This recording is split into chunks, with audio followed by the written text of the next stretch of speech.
What do you think, looking back on that season, so last season, was one of the biggest misconceptions of the Indiana Fever? Like, maybe it was like locker room stuff. I feel like early on, oh my gosh, there was so much locker room talk. Oh my gosh, her body language. She was not happy. She hates this entire squad. What does Aliyah Boston really think about Caitlin Clark? In her latest sit down on Sue Bird's Bird's Eye View podcast, Boston opens up in a way we've never heard before. She shares her first impressions of Caitlin back in their college days, what it's been like teaming up in Indiana, and how their bond has evolved through all the highs and challenges, including Clark's injury. Boston even drops some behind-the-scenes locker room stories that fans are buzzing about. This isn't just another casual interview. It's authentic, unfiltered, and surprisingly funny. Drop an AB and CC in the comments to show love for Aliyah, Caitlin, and the Fever. Let's get it. In the Fever, we're like, y'all.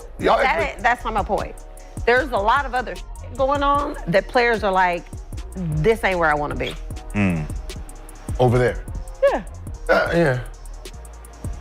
Some new shit going on around there. It's a lot. Yeah. So you have players that are very significant on this Indiana Fever team that are like, I don't want to be here. This is where I want to be. Remember when Sheryl Swoopes had something to say? Well, Aliyah Boston just clapped back in the boldest way possible, sending a message that couldn't be ignored when Caitlin Clark first landed in Indiana. From the start, Boston was one of the most curious and one of the most brutally honest about teaming up with Clark. After all, the two had battled in one of the most unforgettable Final Four showdowns in recent history, and Boston never forgot how Caitlin lit it up that night. She even admitted she had to face it head on, because when someone drops 40 on you, that's not the kind of thing you can just brush aside once you're suddenly sharing the same locker room. That year, I was like, I forgot, we were like doing something. We had something. I was like, Caitlin, I just want to say, I'm like really upset that you like did what you did in that Final Four game. I was like, I feel like I just need to get it off my chest because like we are teammates, but I'm like, you didn't have to do all that.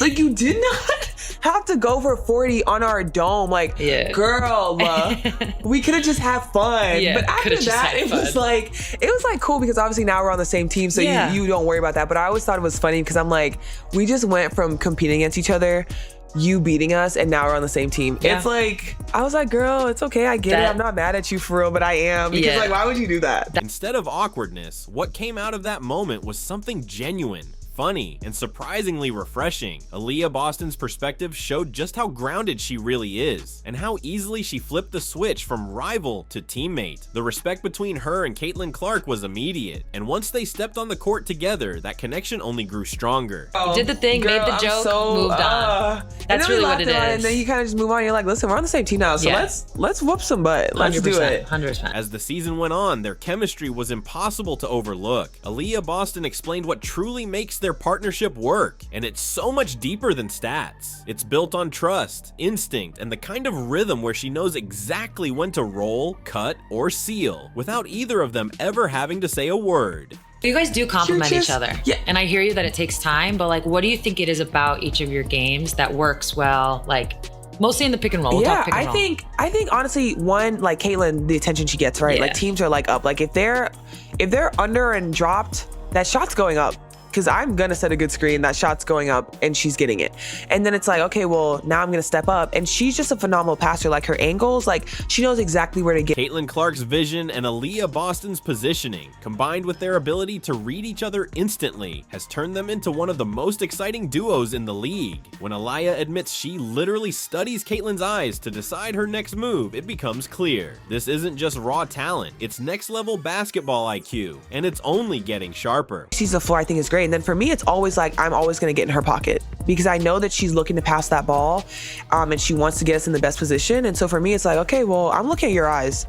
So once I see your eyes, I'm there. You don't have to say anything, I'm going. When Caitlin Clark arrived in Indiana, it wasn't just the roster that shifted, it was the entire spotlight. Overnight, every possession was scrutinized and the pressure skyrocketed. Aliyah Boston opened up about how chaotic those early weeks felt with a brand new offense, unfamiliar chemistry, and the outside world demanding instant success. Instead of being given time to grow together, they were treated like a so-called super team that was stumbling right out of the gate. A quote-unquote Caitlin Clark effect is definitely real. I think we all feel it in our unique ways. No, 100%. Yeah. How did you experience it? Like, I know early on, you talked about logging off social media. Like, what did you just learn in that period of time? And by the way, the social media aspect is not Caitlin's fault.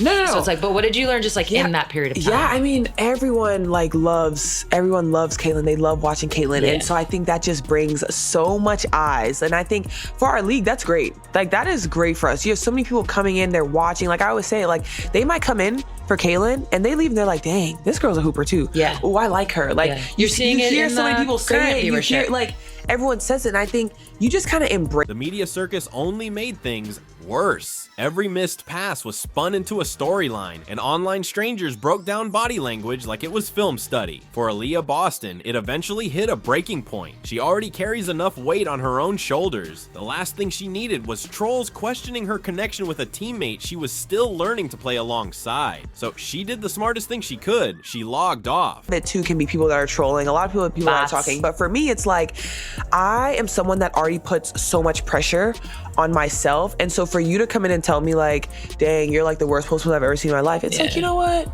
Hear me out. I'm gonna leave. Yeah. You can stay. I'm going to exit. But Aliyah Boston never pointed fingers at Caitlin Clark. In fact, it was the opposite. She applauded her for raising the profile of the league, embracing the spotlight, and bringing in waves of new fans. What Aliyah pushed back on was the unfair narrative that two young stars were supposed to have instant, flawless chemistry. That's just not how it works. And now that they've had time to build it the right way, the results are undeniable. A lot of play more. What kind of things do you feel? I'm not in the locker room. Okay. But I'm talking about more social media. Okay. It's a turn. Right? It's a turn, right? It's really a turn of the tides. Well, right? Gil, here's my point. The beginning of the year, right? Everybody saw. Then came the so-called drama, or at least the internet's version of it. Out of nowhere, rumors started swirling about locker room tension. Talk of beef, bad blood, and silent treatment spread like wildfire, with fans and media acting like they had the inside scoop. Meanwhile, Aliyah Boston was literally just waking up from a nap. She hopped online, saw the chaos, and couldn't do anything but laugh with her teammates, joking, "Y'all good." That was the extent of the so-called tension, completely overblown. Gosh, oh my gosh, there was so much locker room talk, and everybody I talked to were like, we vibe, we're good. I was like, what are we talking about? Like, it's so easy for people to just make all these assumptions. So people are like, oh my gosh, her body language, she was not happy. She hates this entire squad. I don't know. Sometimes when you have a bad game personally, that takes a toll on you. Yeah. It's 100%. Not that you don't like the team. It's not like you, but that takes a toll on you. Every single night we come out, we want to play good. And so like all the time there were locker room talks. I forgot what was the conversation one time. I woke up from my nap, getting ready to go to pregame. People are like, oh, they hate each other. They hate each other. We walked in the locker room. We're like, girl, you good? Yeah.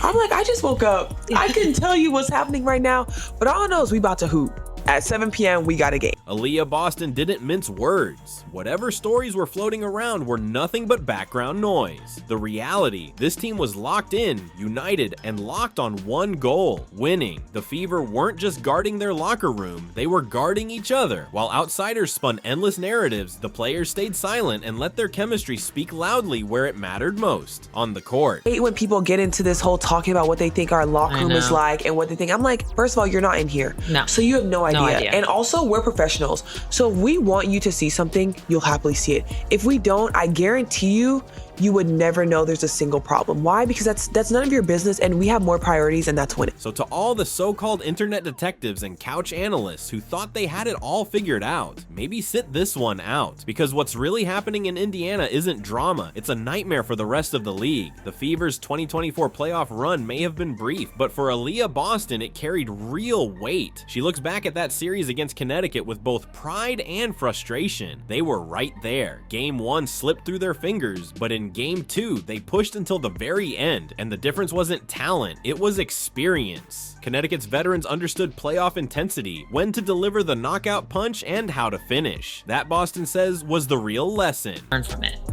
It's like, we say it all the time in our season now, like margin of error is so small, but when you're going up against a squad that has vets that have been in playoffs, that have won, it's like they know exactly what to do. Did you feel a jump in there was a jump in intensity and energy. Isn't like, it crazy? It's palpable. Insane. Like the very first game when we played against Connecticut, like it was close and then they kind of just they took it and they ran with it. And then the second game, it was like, we were right there. Like, we were right there. And then I feel like what stayed with Aliyah Boston the most wasn't just the loss. It was the belief that if they had forced a decisive third game back in Indiana, the Fever could have won it. That sense of being so close lit a fire. Making the playoffs is one thing, but walking away feeling like you never got your full shot is another. And that unfinished business is what's driving this next chapter. See, I think if we had brought it back to Indy, we were gonna get it. No, we were, because we had just beat them at home.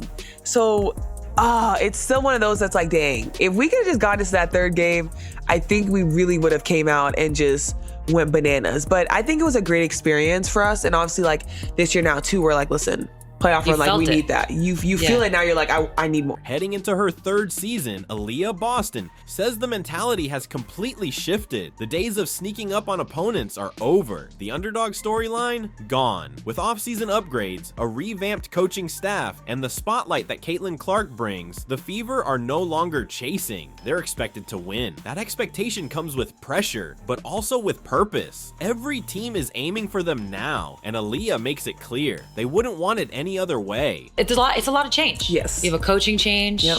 You have it's a big free agency year for you guys. And really overnight, what that big free agency year was, or big change was expectations change. Yes. So you guys went from like this up and coming, where it's like you're getting to know each other, to now it's like, oh, they could win the whole thing. Yeah. So what was the experience of essentially becoming like, instead of being the hunter, you're now the hunted? Yeah, it's crazy, but I feel like it was definitely expected. Aliyah Boston is crystal clear about what it takes. Chemistry, consistency, and zero excuses. Injuries, lineup shifts, outside chatter, that all comes with the territory. But this year, the Fever aren't just here to compete, they're here to take over. And as Aliyah puts it, once this team fully locks in, it's gonna be downright scary for the rest of the league. You added in Caitlin, right? And everybody's like, oh, like they're gonna be this, and this. And now everybody's like, oh, you know what? We're gonna prove you wrong. Like, hell no. Like, that's how it is. And then this year too, obviously we go in the free agency and everybody's like, yeah, like they got, for us, we always think like you have to approach every season with like, we're winning this whole season. So that was our mindset. And I think when you look at expectations, once again, expectations come from everyone outside. Cause like in our circle, we know exactly what we want to do. We also understand that it's a process. We understand that new faces, new coaches, like different style play for people joining us. It's like people need time to figure it out once again.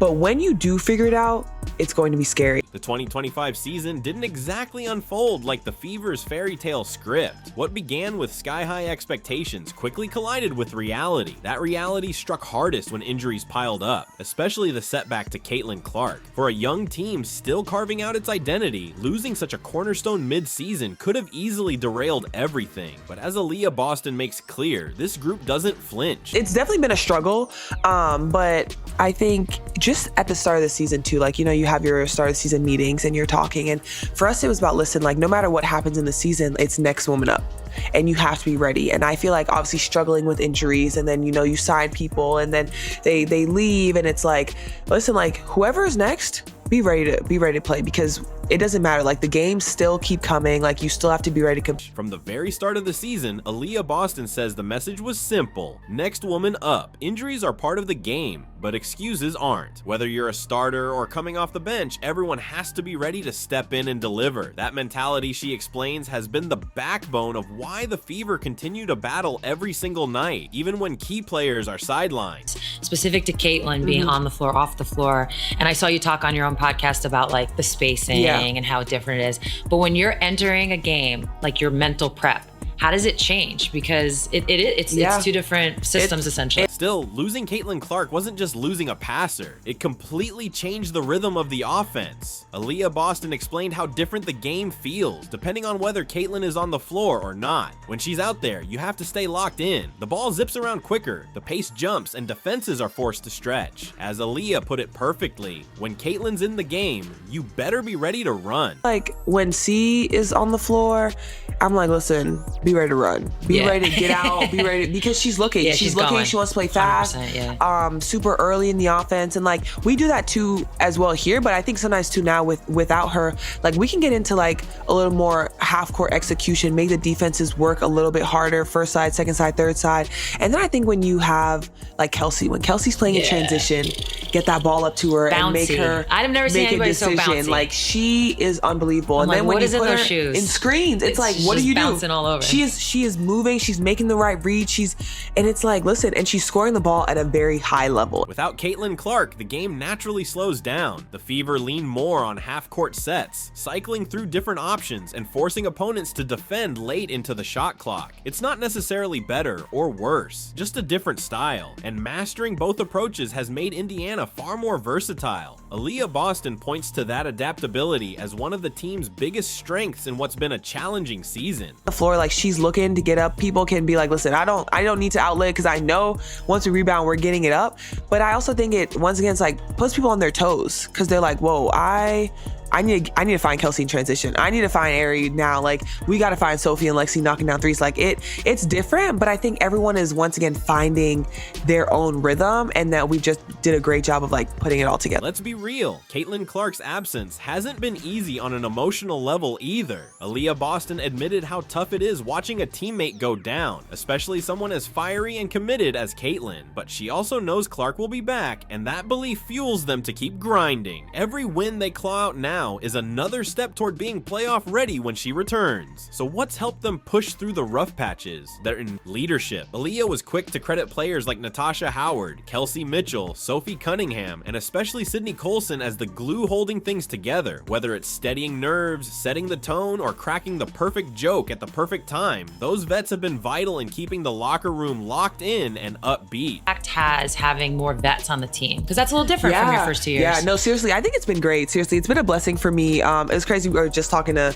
Sid about this on the plane ride over here, and I was like, listen, like it's great to have you guys because like we're young players, and like sometimes we still have that mindset of like, oh my gosh, I need to be perfect, like I need to, and having vets like Tosh and Sid, like honestly, like I know everyone thinks Sid like the comedic person, like so funny, but I think getting to know Sid and who she is, she's like the best person for any locker room and for our locker room. Like Aliyah Boston even shared a moment about Sydney Colson, who's usually known as the team's comic relief, but behind closed doors shows a completely different side. She knows exactly when to step in, when to pull a teammate aside, and how to say the right words to reset their mindset. That kind of leadership, Aliyah said, isn't something you can teach. It's something you feel. And in a season filled with ups and downs, it's been absolutely priceless. She knows exactly what to say. She knows exactly how to say it, how to be in your ear and just continuously talking to you. And it's just like, it's perfect. I told her, I was like, listen, I hear you talking. Sometimes I'm like trying not to crash out internally, but I promise I'm hearing what you're saying. Like I really am. And I think just having those vets, like vets that know how to win, but also know how to like tell you like, you're good. It's a process. The journey. Not every game is going to be great, but keep shooting. And I feel like that's like how we've been with each other, is that mindset of like every shot you take, be confident. What started as a rough beginning to 2025 has turned into a masterclass in resilience for the Fever. They've learned how to grind out ugly wins, adjust on the fly, and lean on each other when the pressure's at its highest. Every injury, every lineup change, it's all forged them into something stronger. And when this roster finally gets back to full strength, that early season adversity could prove to be their greatest advantage. Now here we are, the Fever going toe-to-toe with the Las Vegas Aces in the WNBA semifinals. Every game feels like a war. The series shifts back to Indiana, and the atmosphere is electric. What makes it even more unbelievable? Indiana is battling through injuries to 6 major players. The odds say they shouldn't even be standing, yet instead of folding, they've embraced the chaos. And at the center of it all is Aliyah Boston. Head coach Stephanie White calls her the rock of this team, balancing raw intensity with steady leadership, proving what happens when you refuse to let adversity write your story. As the series comes home, the Fever aren't just fighting for wins, they're fighting for respect. This group may be bruised, but they're never broken. Aliyah Boston hasn't just shown up, she's elevated, standing tall through injuries, media storms, and relentless expectations. Alongside Caitlin Clark and the rest of this roster, the Fever have flipped doubt into motivation and setbacks setbacks into identity. The Indiana Fever are here. They're legit, and they're far from finished. So if you've been overlooking them, it's time to pay attention, because the best chapter of this story is still ahead. Drop A, B, and CC in the comments to show love for Aliyah, Caitlyn, and the Fever. Don't forget to like, subscribe, and hit the bell so you never miss what's next. Click the video on screen, and we'll see you there.